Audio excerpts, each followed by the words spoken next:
rock band Dakota. And hi, I'm Stephanie Furlikeen. I'm a makeup artist, and today I'm going to be demonstrating how to apply rockabilly makeup.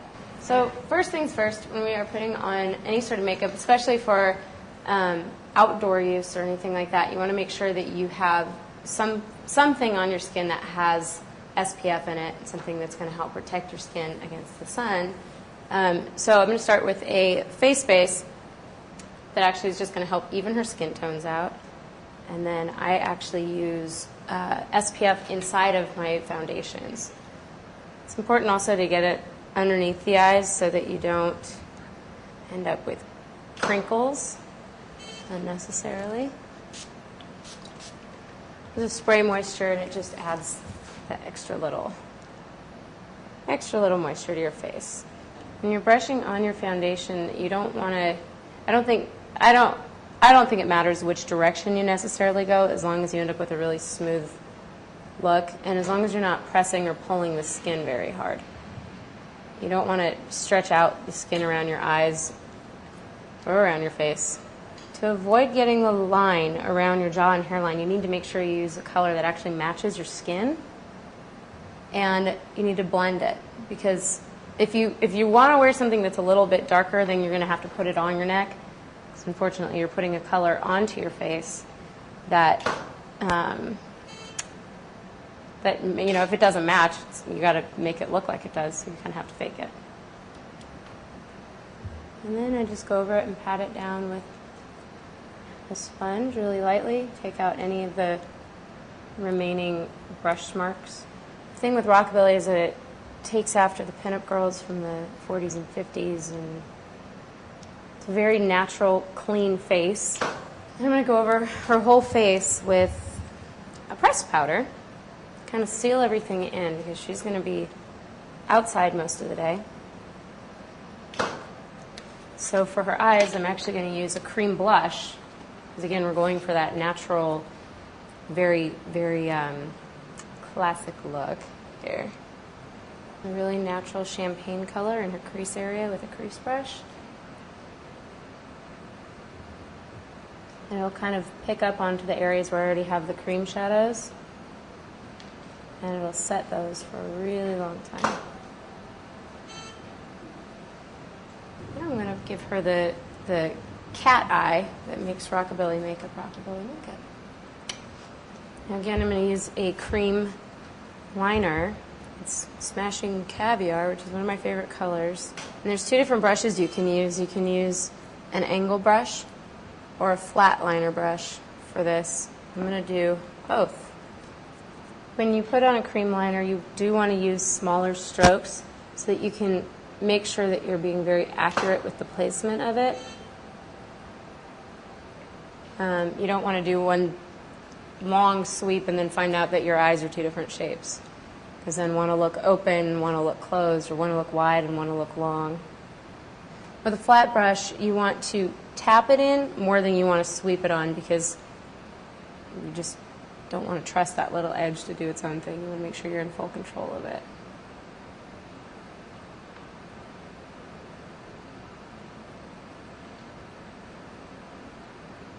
Another trick to getting a great cat eye is that you want to line the inside of your eyelid on both the upper and lower, but primarily on the inside of your eye right here in the corner. It helps give that effect of whiter and more cat-like.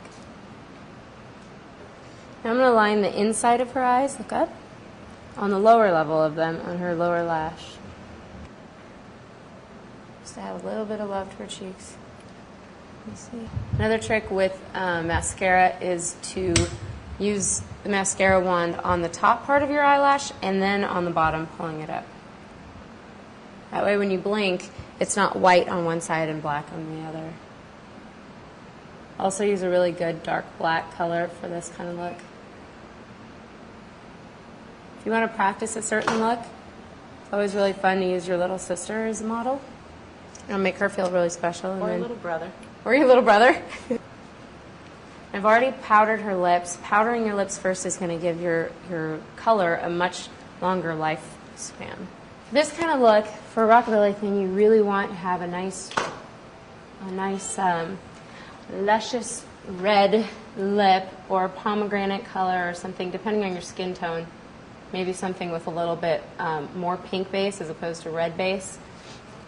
On her, we're going to use kind of a mix of the two, and I'll show you why. If you line the lip in one color, and then you fill it in a similar color, but right in the middle you put pink, it'll make your lips look a lot fuller. And you can fill it in with your liner too, just to kind of help. The liner tends to stay on longer than the rest of the color will. You're going to end up eating, you're going to drink, it'll come off. Now that we have that nice base, we're going to fill it in with a nice red. The most important thing is making it look really nice and smooth and natural, while at the same time that distinctive rockabilly look. And finish it up with a gloss. Just remember like you had me. Will you release me? Whoa, whoa, whoa, whoa. Into the darkness. Whoa.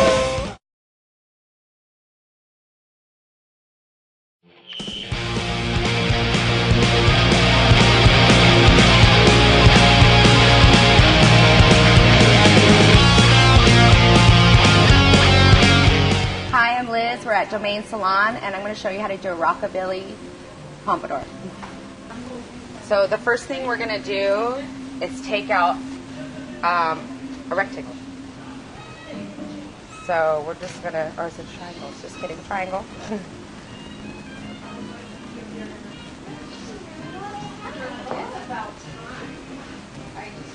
You have to have a backcombing brush, which is a bristle. It could be thin, it could be wide, whatever works best. I like the thin one, just like that. Wide to thin in the back.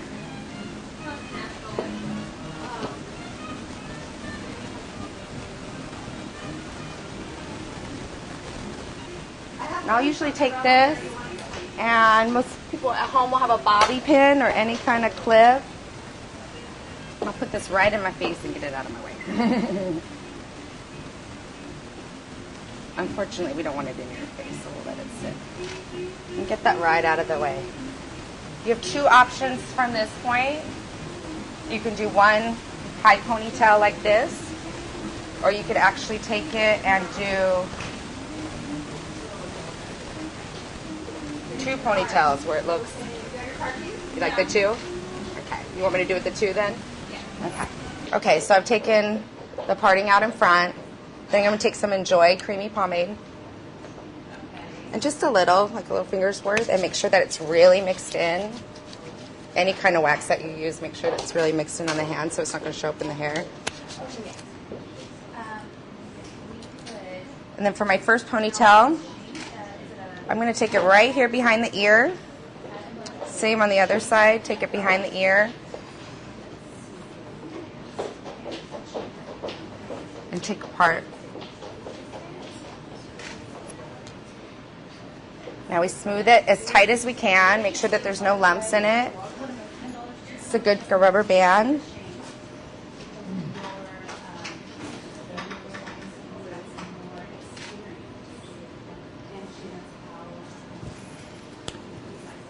And make sure that it's really tight.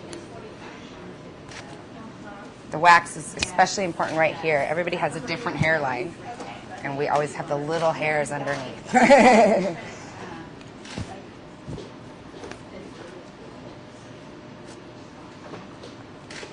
Also, after we're done, or before, if you wanted to, you could wrap the hair around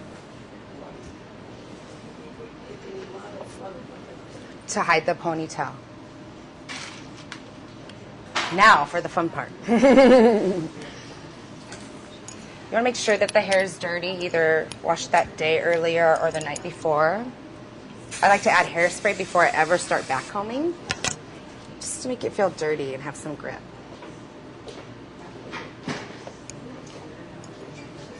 Take about 1/2 inch parts and start that way.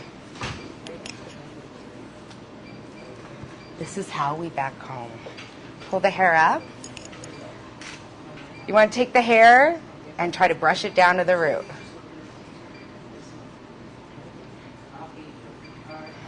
Like that.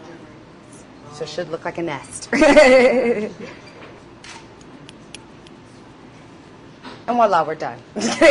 Take all the hair, hold it with my hand as well as that, and I'll spray it again. And let that dry before you put a brush through it. Okay, now you want to smooth. Brush lightly. Try not to take out the back combing. You just want the outer part to look smooth. The inside part can still be a little ratty. And take the hairspray to smooth the shape that you want. If you're not good with a brush.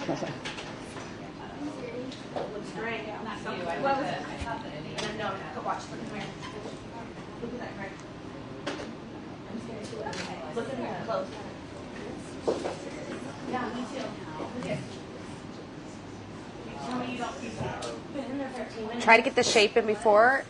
Even though I bobby pinned it, I could always take those out and redo if we get any holes anywhere.